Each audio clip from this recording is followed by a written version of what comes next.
Ang Wyoming TV hijacking incident noong 1980s ay isa sa mga pinakakilalang misteryosong kwento sa internet, lalo na sa mundo ng horror at creepypasta.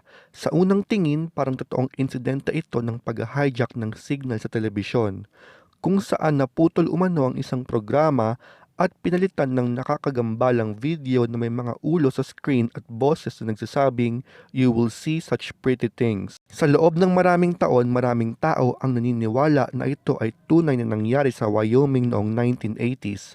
Gayunpaman, mahalagang linawin na walang opisyal na record, balita o ebidensya na nagpapatunay na may ganitong hijacking na naganap sa totoong telebisyon. Walang ulat mula sa mga istasyon at wala ring investigasyon mula sa mga otoridad na tumutugma sa mga kwentong ito. Sa katotohanan, ang Wyoming incident ay isang gawa-gawang kwento, isang internet fiction na unang kumalat noong kalagitnaan ng 2000s, kasabay ng pag-usbong ng YouTube at mga online horror forum.